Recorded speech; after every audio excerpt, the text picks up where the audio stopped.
Okay, we are live.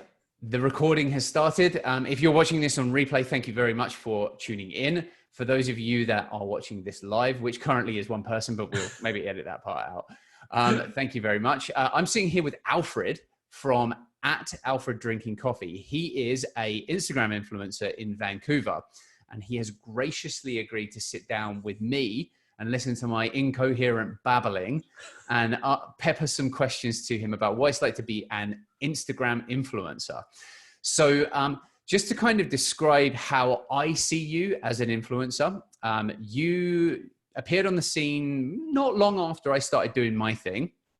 And you then proceeded to do everything more professionally than me. You post more regularly than me. You've got an insane following. That being said, you're still second to Cafe YVR. You know, that guy, we can't touch him. Lawrence is amazing. But I put you down as, like, if I have to recommend Instagram accounts to anyone, I always point them in your direction. You're extremely informative and you got some crazy connections in the Vancouver area. And so what I'm hoping to do in the next sort of 20, 25 minutes is throw some questions at you, tap into your realm of knowledge, see if we can teach some people some stuff about being an influencer. Sounds like a good plan. So, although I do have to just caveat all this by saying, like, I don't do things regularly. I get yelled at because I don't want to do things regularly, and people are like, "You need to post more," and I'm like, "Fine." So okay, if it was left up to my vices, I wouldn't post at all. So you're doing good. All right. Well, let's get into the posting cadence later on. Yeah. But first off, do you want to take us through very, very quickly how you got started in the coffee scene, and then what made you decide to become an influencer? Sure. So I'm an accountant, and my first job out of college was an accountant, a junior accountant for Blends Coffee. So that's kind of where my coffee kind of started, because to avoid work, I really just wanted to drink coffee, right? So I'd go to the kitchen, make a cup of coffee, come back. Next thing you know, I'm like 4 or 5 Americanos deep in the day, solid breaks, I'm good. And then after a year of working at Blends, I ended up working for Vancity Buzz, which is Daily Hive at the time, now. And working for them, Carm, who's one of the owners and co-founders, he's not a coffee person. So I had to go out of my way and buy coffee for myself because I am a coffee person. Right. So I decided, because I'm in the heart of downtown, to go check out different shops, to go every time I needed a coffee, to go see what's out there. And it just really triggered my interest. And then my coworkers at one point were just like, "Okay, you drink so much coffee, you need to start an Instagram page." And I'm like, "Okay, sure. Why not? Like, what do I have to lose? It might be funny for like a week and then it'll just die off."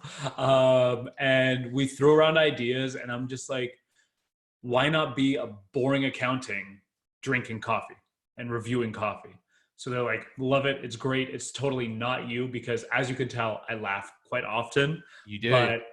But not on Instagram at all. So I created this persona of like a boring accountant. And then we started just throwing around ideas of the t-shirts and all of that. And next thing I know, we started reviewing coffee, started the post. The first one was with JJ Bean. And they loved it, which was unreal to me. I was like, "Oh my God, JJ Bean responded to my post." That was great. And then a week went by and we kept getting like engagement. We kept getting people following, and I'm just like, okay, maybe this can be a thing. I don't really know. And then a month in, I got the first person to be like, "We want to send you some coffee to review." And I'm like, okay, my life is just complete now. The goal of getting coffee is happening. It's great. And it just really took off from there. And I just like started to try to be creative while maintaining the same structure and everything. And even to this day, there are days where I'm just like, wow, like this is my life now. Like this is something that I do for a living. Yeah. It's kind of crazy, right? And then shortly after I started, obviously you and I started talking, and that built up. And obviously we have some mutual friends within the city and stuff like that. And that kind of all encompassed and all grew to what I'm at now, which is like 3-4 years down the line, right? Yeah. So that was kind of the gist of how I became Alfred Drinking Coffee. So that's awesome. So you're kind of describe your online persona? You mentioned earlier that, you know, you're trying to be the boring accountant reviewing coffee. Yeah. So most of your posts, I would guess in the late 90 percentile of posts, you're sitting in front of a brick wall, holding a cup of coffee, and you rotate through the colored t-shirts. So obviously that's a pretty unique stance on coffee reviewing. How did you guys come up with that idea? So I really didn't want to be like a typical influencer. And at the time, like you know how influencers are, and also hate the term influencer, but whatever, we'll deal with that later. But all of them are models. Like at the end of the day, you're just a model. And I'm like, at the time I was like borderline 300 pounds. And I'm like, I'm not a model. So I got to do something completely different, change it up completely. And I'm just like, I want to be unique. I want to find a way to be unique. So to be unique, I really just decided to go the complete opposite of what everyone else is doing, which was posting aesthetically pleasing posts, right? Even your posts are like some of the most aesthetically pleasing when it comes to coffee. And I'm just like, I can't do that. Like that's not me. I need to find my own shtick kind of thing, my own niche, and build that. Because I felt like that was the only way to be, by being against the grain, I could actually build a following and be a part of the community that is influencers, right? So I had to build something that worked for me. Plus, quite frankly, it meant like, if it wasn't for the way that I'm set up now, where I'm like taking a picture just behind a brick wall or the door when I first started or whatever, that meant I had to put more effort in and actually take pictures. And I'm just like, nah, like that's not happening. So, I mean, it's beautiful in its simplicity, but it is very, very similar every single time. So why do you think people keep tuning back in, and why does it keep resonating with them? I don't know. I really don't get it, man. Like, the one thing that like, I'll say in terms of feedback from other people, because for myself, I'm like, why do you even pay attention to what I post? Right. But the number one feedback that I get is like, I'm not trying to push an agenda. I'm not, like, even with like advertised posts or whatever it is, I'm not pushing for people to buy anything. I'm not forcing anyone to get anything. I just want to inform people on good coffee. Right. Yeah. So, even like there were times where people were like, why don't you say this is the best coffee you've ever had? Or why don't you say that, this is a garbage coffee, or what, like whatever. I'm like, because at the end of the day, it's all subjective, right? I'm going to give you what I taste. I'm going to give you the descriptions, the facts. You make the decision, right? And I think that's one of the big things. Plus, people like those like random outfits that I have every once in a while, like the sandals or the PSL picture or whatever it is. So I feel like that those are two factors as to why people like keep coming back. Yeah. I like the random outfits. You'll see back when you could see likes on posts, you'd see, you know, you get a decent engagement in your post, but then it would be through the roof if you wore a scarf. Yeah. Or, you know, or something. It would just be, people just like couldn't grasp how different it was. And it was just like, wow. Yeah, it was. And it's funny because it's just like a minor detail change. It's just a minor change, but everyone just loses it because it's a minor change. Yeah, that's right. Yeah. So that was intriguing. And now we're just like, okay, now we have to, every year we post, for instance, like the PSL picture that I do every year, only ever do one because I only drink one PSL a year. Sorry, what's PSL? Pumpkin spice latte. PSL. Yeah. I see. Yes. Yeah. Yes. Okay. That basic Alfred picture. I have to one up it every year. So like the first year was the scarf. The second year I got a dog. The second year I got a dog with a shirt on. So like I was getting bougier and bougier as we progressed. I think the next one is just gonna be me wearing Uggs. It's gonna be great. Just Uggs, nothing just else. Uggs. Oof. To be fair, you've been slimming up a lot. You mentioned you were 300 pounds. You're down to whatever it is. You're looking great, mate. So you're going to have to work on that six pack. I think so. You're going to have to be glistening. No one wants to see rolls. That's not going to be beneficial. Just a little bit of baby oil before you take the photo. Yeah. Nice. Okay. So go back to Instagram. Off of slippery six packs back onto to Instagram.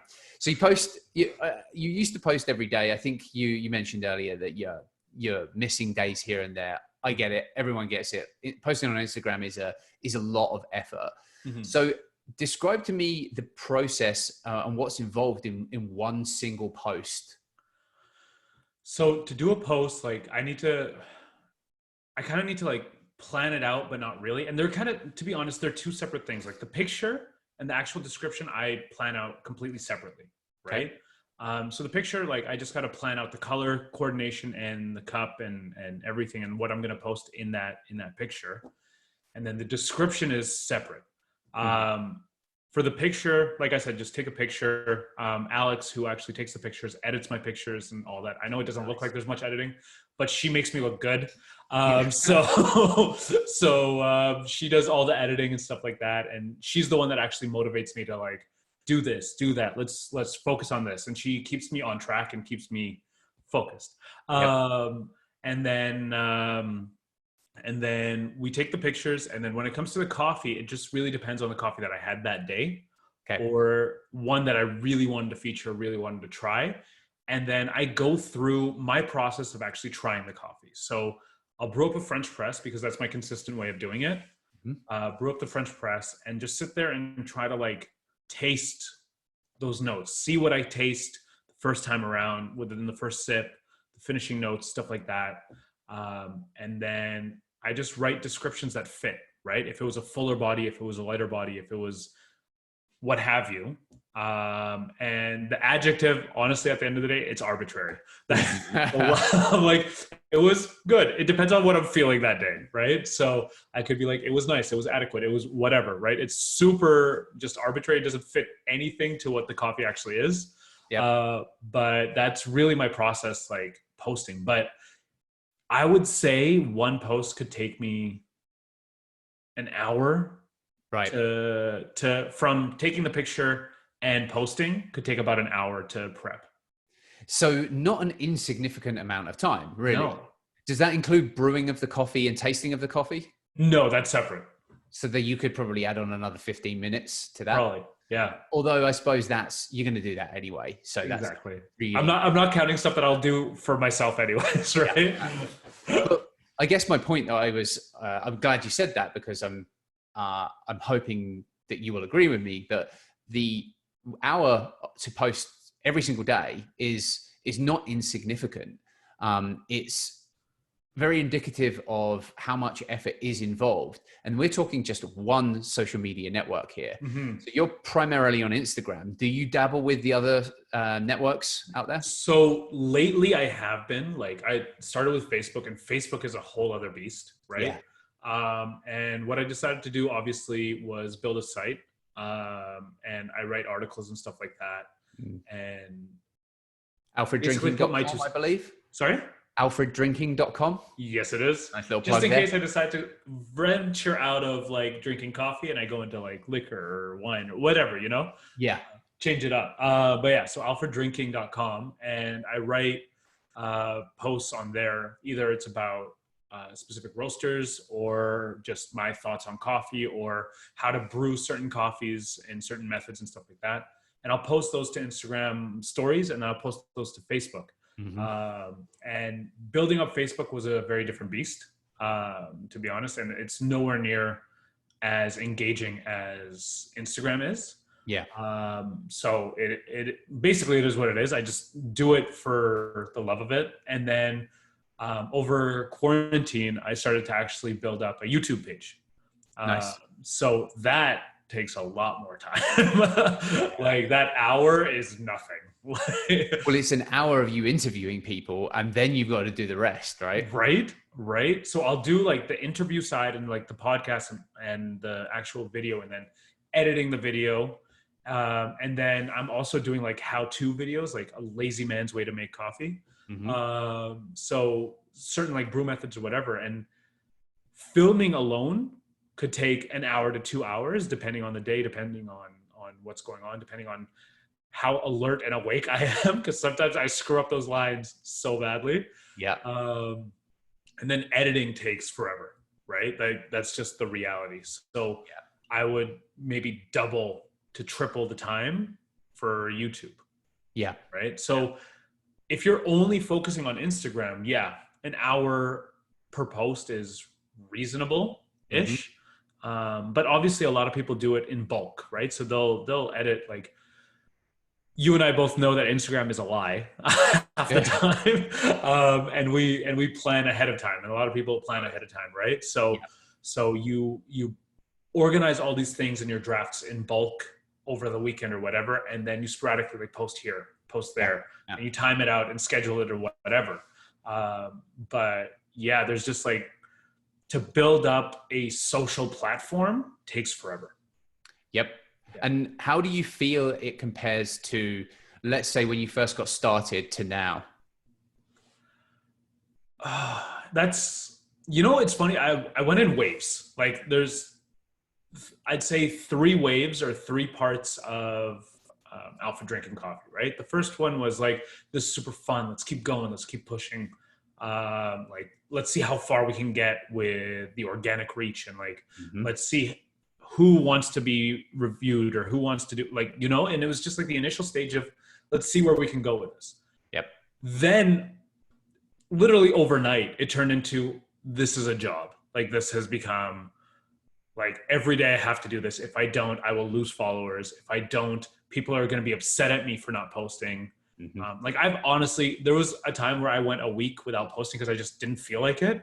And people messaged me either asking if I'm okay, if I'm ill, if Wow. I'm mad at Instagram for some reason. Like, if I'm mad at my followers, like, is something going on in my personal life? Like, people are just, like, genuinely concerned and Yeah. confused as to why I'm not posting, right? And all it was is you get burnt out, Hmm. right? So that wave of, this is a job, kind of crushed it for me. And then recently I hit another wave of, let's make this fun again, right? And making it fun really depends on you. Depends on, like, for me, it was doing the YouTube thing was something I've always wanted to do. I just didn't find the time to do it. And now that I found the time to do it, I'm like, this is fun. This is engaging. Yeah. Let's see what comes out of this, right? And I got to a point where it's not that I lowered my expectations, but it's whatever comes, right? And I just adapt to it, right? And just make it more fun, make it enjoyable again, right? That was kind of the wave that I hit. Do you think that that translates as authenticity to your audience? I'd hope so. Like, I feel like there was a time where, like, this is just, you can tell that you're bored. Like, Yeah. you and I are pretty similar in this, in that we can sense authenticity pretty easily. Yeah. And anyone realistically can see if there's effort being put in a post or if there's not, right? And it might be a minor detail change of, like, a little bit, like my picture being askew, or the description is, like, half-assed, right? Like, it there's little things that trigger it that you're like, okay, clearly this guy doesn't care anymore, Yeah. right? Yep. And you see it all the time, Yeah, where people just start to drift away from what made them popular originally. yeah, And maybe they'll try different things to revitalize it. But the key one for me, I find, is the descriptions. If they go from big long descriptions down to cortado at XYZ coffee shop, and with a few hashtags, it's sort of, there's something wrong. They're just getting bored or whatever. yeah. And I'm with you. I've gone through waves of caring about stuff, And it happened, and it's not like you have to care every day. You know what I mean? Like, you don't, right? You're a human being at the end of the day. So when it comes down to it, if you don't feel like posting that day, don't. yeah, Just don't, right? Like, I don't think the only person holding yourself accountable is you at the end of the day. Sure, your followers or fans or whatever you want to call them, people on Instagram are going to be like, why didn't I see it? Alfred drinking coffee post or a Vancouver coffee snob post. Like, yeah.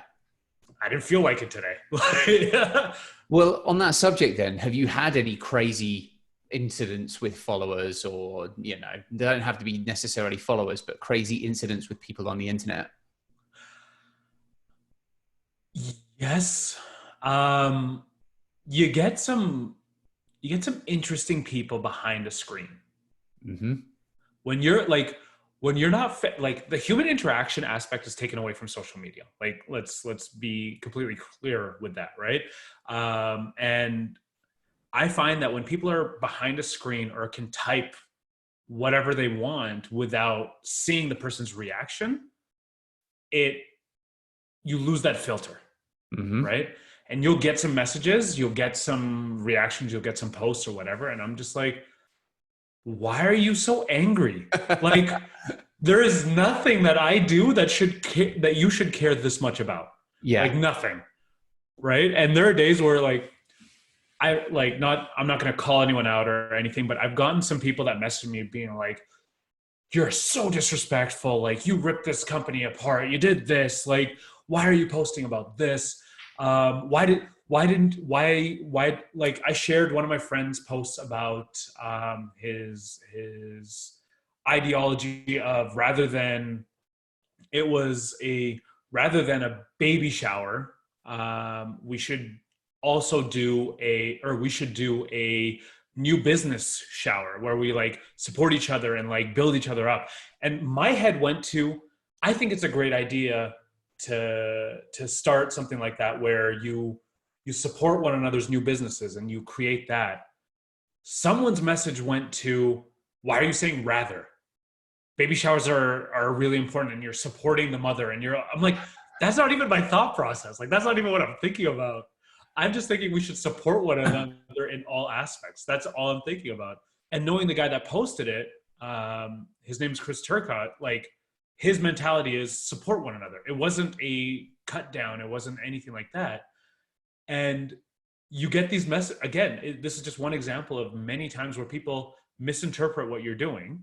Mm-hmm. And then focus in on the one thing that'll frustrate them and blow it out of proportion. I'm like, this is not what happened. Like, this is not a thing, right? So I find that a lot of times people are quick to react, but also because they don't have that human interaction aspect to the responses to the messages, whatever, they're like, I have every right to rip on this person. Mm-hmm. And they have every right to be held accountable for this. And I'm just like, look, I'm just a human being posting and sharing stuff. Like, this is just, take it easy, you know? Yeah. Like, that's one of the things that I've found. What about you? Say again, sorry? What about you? Like, have you dealt with stuff like that, or? Oh yeah. I've had my fair share of crazies. Probably the craziest was on Reddit when I've had two separate people. They were thinly veiled death threats, and then one person telling me I should kill myself. So nice. I flipped that round, and we're getting a bit off topic here, but when I pitched my company at Vantech, which is a big angel investment event, I started with the craziest quotes that I've got, because you're in a room full of investors, you want to grab their attention immediately. For sure. So I start with, my name's Tom. I've got some quotes for you. F you, you stupid moron. If I could punch you in your face, I would. F this, F that. So I thought I'd turn it into a positive. And it hits well. I've pitched lots and lots of times now. It always hits well. All right, going back to you. We can talk about my stuff all day. Okay. I love the sound of my own voice. So going back to what you were saying, and to allude to what I was saying about the death threats as well. There are certain mental health things that you probably do need to consider if you're going to become an influencer, in that it can be stressful. And it just seems like posting on the internet, but you do have a lot of backlash if you say the wrong thing. It's there forever. And even an hour a day, which for some people is not that much time. Some people spend multiple hours posting and scheduling. But you've also got to bear in mind as well, you then need to build your following and nurture it. So I'm talking about comments and likes and other things like that. So how much time do you think you spend on Instagram liking and commenting and, just generally being there and responding to people? I would say I probably lock in another hour at the end of the day. There you go. Just literally scrolling through, liking things, commenting when I see it's worth commenting on. But I've taken it to be like, this isn't even a business side of things. This isn't even like for engagement. This is, if I like it, I'm going to like it. If I don't like it, I don't like it. Right. And I've turned it into a whole personality thing for myself. This is just like to de-stress. I'm just going on Instagram, checking out pictures, whatever, just like anyone would do with their normal post, their normal page. Right. So yeah, an hour roughly. And if I don't do it that day, I don't do it that day. Like, again, it's very sporadic. I do want to mention like one thing when you're talking about like the mental health side of being an influencer. I'm always going to use air quotes when it comes to influencers. I'm telling you right now. But the mental health side is huge. But I think I've found some people that take it very seriously, like in terms of their influencer status or their posting or whatever. You really got to work out what works for you. For me, and I know you and I have had this conversation before, but I'm like, if my account were to go down tomorrow, which it's happened in the last 4 years, my account just went down.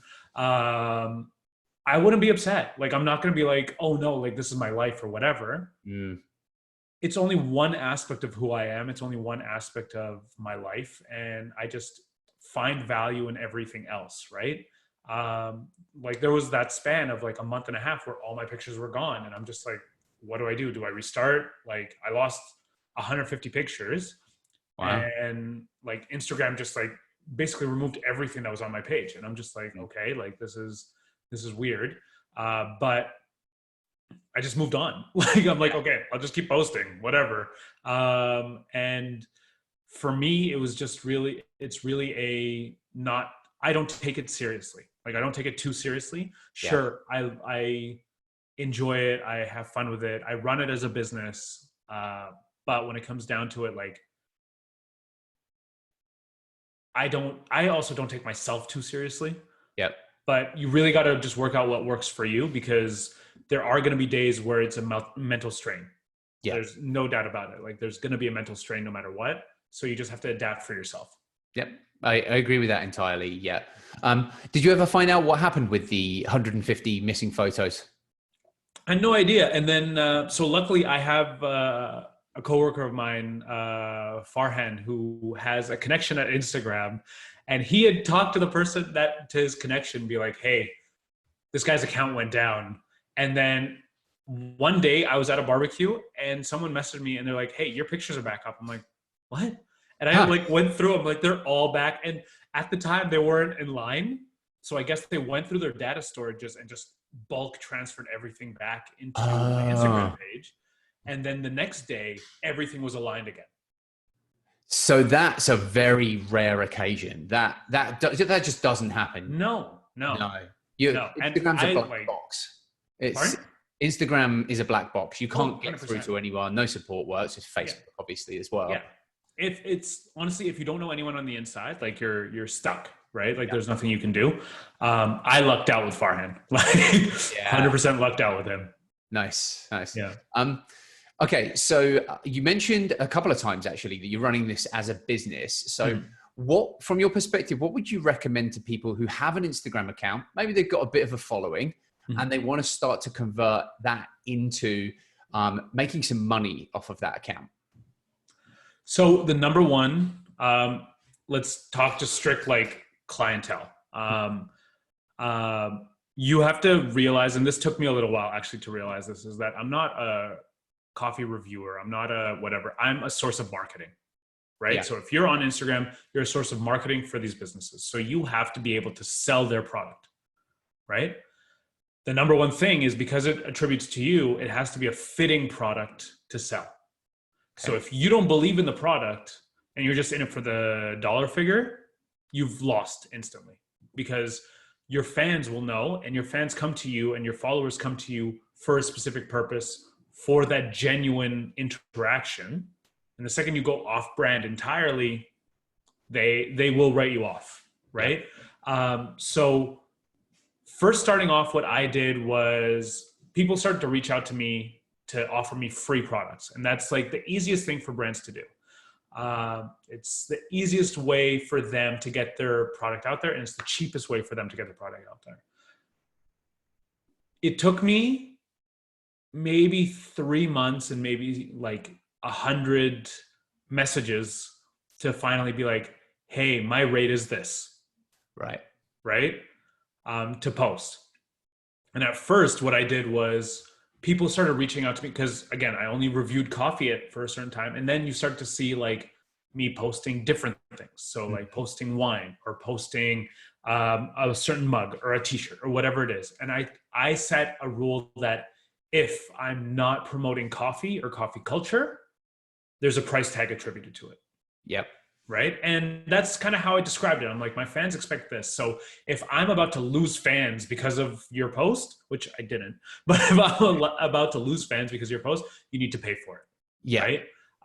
And it's understanding the value that you're actually providing. So when I first started off, I was getting an average of like 200 likes per post, a few comments here and there. The engagement wasn't crazy, but given the followers that I had, it was pretty good. Mm-hmm. So I said $100 for the post. Some people said yes. Some people said no. I find that even right now, it's very easy to negotiate the price. And if you're not sitting there like in need or have proof of the value of that $100, like what they're getting out of it, be flexible. Right. Right? Because at the end of the day, $50 is better than 100. Is better than zero. Sorry. Well, yeah, that I clearly don't know math as an accountant. $50 is better than nothing. But if you can prove that your post will get them $100+ worth of revenue, then maintain your price at $100. Don't settle and just be like, this is my rate. This is what I have to do. Right. Yep. And honestly, you build from there, and every threshold of followers and engagement, you can add to your price, right? So once you hit that 10K mark, you can hit a certain price. Once you hit the 20K mark, you can hit a certain price. And then 100K, obviously, you increase exponentially. And these are kind of the thresholds that a lot of influencers follow for their pricing. So that would be for paid promotions. Do you recommend any other specific things that people can do to make money? There's a lot of things. So speaking of, like, you can create your own merch, right? Which I'm wearing right now. Yeah. No big deal or anything. But you can create your own merch, which works. It's not, again, for me, it's not like a money making scheme or whatever. It's like, it's more for brand awareness more so than anything. Make a couple bucks here and there. Like it's great, but it's really all about brand awareness, because the more brand awareness there is of my brand, the less difficult it is to sell it. Yeah. Right. So you can create your own merch. There's affiliate programs as well. So some companies are like, we'll give you an affiliate link for every bag we sell of coffee. I'm going to use coffee as an example, but for every bag of coffee we sell from your affiliate link, you get 5%, 10%, whatever. So that's a method of doing it. Then if you have a site, there's ad revenue. So like Google ads and Taboola and like native ads and things like that, you can build on your site. And YouTube, once you hit a certain threshold, you can actually monetize that with ads as well. So there's multiple ways to do it. And then obviously getting free products, right? Those have value. Like most of the coffee stuff that I have is technically was sent to me, right? Like my pour overs, my French press, my Nespresso, my espresso machine, like all these things were over time sent to me because I was open to taking the product rather than taking cash. Yep. Right. And that in and of itself is a win, right? Because when you look at the price tag, you're like, I could either take $300 and not have stuff for my brand to use, or a $300 machine for free. Right. And use it for content and use it like to build my brand and do all this stuff. So there's ways to make money. You just got to kind of be creative and see what fits for you.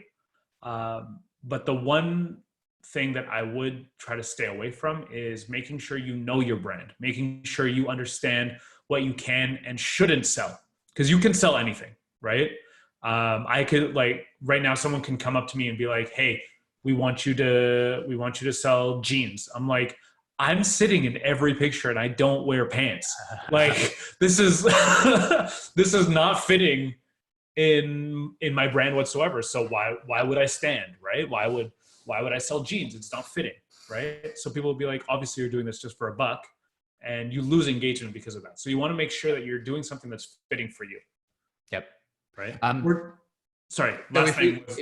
Sorry, go on. Yep. No, the very last thing, or you can do something like you did, and is create Simply, like create a platform that would work for your following, that would work for your brand, right? Sorry, go ahead. No, that's all good. Just to comment on that, I would highly recommend not doing that last part. Simply was an absolute pain in the ass to build. It is the hardest thing I've ever done in my whole entire life, and I would do it again in a heartbeat. But that's the fun part of it, man. It's fun. It's fun to do stuff like that. Yeah. So you have, obviously you're still working for Daily Hive. You have this as a separate business as well. Yeah. You got any other side hustles you want to mention? Yeah. So I actually, I started a consultancy, an accounting consultancy. So what I do with that is basically I help entrepreneurs understand their financials, right? And it's all about strategy, analysis, margin analysis, and my background is in performance management, so efficiency analysis, seeing your costing, seeing your budget, seeing your actual numbers, and making sure every dollar that comes into the company, you keep the majority of it, right? That's my goal. So what I do is strategize with the entrepreneurs, with the owners, and help them achieve their goals, their financial, career, personal, whatever goals that they want to achieve. I help them with that. And then on top of that, I do bookkeeping and then personal tax as well. So I give like an all-encompassing accounting service. And you kind of like, the way that I sell it is I'm basically a makeshift CFO or a contract CFO for people so that they can understand their financials a lot more. And I help them basically achieve their goals. Very nice. Yep. You and I are going to have a conversation one day when Simply gets big enough. Oh, I got you. You. Okay. I think we've been probably chatting for quite a while here. Just touching quickly back on the influencer side of things. Yep. What I really wanted to do here was just kind of give people an idea of what it's like to be an influencer. I will definitely concur with everything that Alfred said. It's a lot of effort involved in it. It's tremendously satisfying. It can be really annoying at times. It can be a bit scary, but ultimately, I think what you said is if you're having fun with it, and if you're authentic and know your audience, it can be a lot of fun to run an Instagram account. What's the future got in store for us for Alfred Drinking Coffee? There's a lot, man. Like there's a lot that I'm in the works with. Actually, this week there is going to be a reveal. I don't want to say anything yet, but stay tuned. End of this week, something will be coming out, which will be pretty exciting. All right. Yeah, I'll let you know. If you've created a coffee app, the better Simply. No, Sip me. But I'm just there's a few things in the works right now. So this is something like I'm really passionate about, but nice. I'll let everyone know on Friday. So stay tuned for that. But obviously, like the merch is the big thing for me right now. Yeah. Building up my brand. And where can people I'm not buy saying that? this just because this is my shirt or my hoodie, but this is probably one of the most comfortable sweaters I've worn in so long. Nice. So I'm like, I honestly ordered more for myself, so that I can like change up the colors and try it out. So the merch is one thing. I'm thinking of basically building up the YouTube channel a little bit more as well. Looking into working and collaborating with roasters a little bit more as well, and building up more of a platform or a coffee culture platform for everyone. I'm also thinking about transitioning alfreddrinking.com to, rather than me being a blog of my own thoughts and my own ideals, is opening it up to the public, right? So anyone that like, I want it kind of to be a hub for people that that have ideas or have thoughts about coffee. Because you and I both know we go to coffee shops all the time, but we can't hit every coffee shop in the world. There's no way, right? Yeah. So I want to provide like an avenue for people to share their thoughts about coffee and kind of create a community within that. So that's one other thing. And this is still early on, like super, super early, but I'm thinking of writing a book, but we'll see. Wow. We'll see. Coffee related? Huh? Is it coffee related? It is very coffee relaed. All right. So we will see. I might have to talk to you a little bit more, just privately, and have some ideas. But honestly, there's a lot of ideas out there and like a lot of things that I want to do. And it's all about like, again, for myself, it's not just about running a business. It's not just about like making money, but it's about creating. And this sounds super altruistic and this sounds super like whatever. But it's about creating a culture, right? And identifying that culture and growing the culture. And that coffee culture is huge in a sense. And you and I have talked about this before a lot, but I want it to be a very inclusive culture. Mm-hmm. And I don't want there to be any barriers for people to get in. So everything that I do and like my core value in Alfred Drinking Coffee is to cut that barrier, to allow people that are brand new to coffee or allow people that aren't really into coffee and don't understand it to truly understand it and get why people are so into coffee. Amen to that. Yeah. That's awesome, mate. I'm really, really looking forward to seeing like what you've got for the future. You've always done new things and they've always been great. Where can people find you online? So Alfred Drinking Coffee on Instagram or Alfred Drinking Coffee on Facebook, Twitter as well. It's all the same handle. Actually, it might be Alfred Zeg for Twitter. I think Alfred Drinking Coffee was taken. Whatever, it's fine. And then alfreddrinking.com on just online for my website, and then Alfred Drinking Coffee on YouTube as well. So where can they find your swag? My swag is on my site. Okay. alfreddrinking.com/collections. Okay, so you heard that here, everybody. Get yourself to alfreddrinking.com. If this ends up on YouTube, I'll probably put stuff in the show notes or whatever. I don't know. Sponsored by Squarespace, all that kind of stuff you're supposed to say when you have a YouTube video. So please go buy his hoodies, go buy his t-shirts, all that kind of stuff. I'm sure there's other things on there. There's quite a few. Okay. Mate, it's been an absolute joy talking to you. Thank you. Dude, it's been amazing. End this right now. If you stick around, mate, we'll have a little chat after this. For sure. It was all great. Right. Thanks, mate. See ya.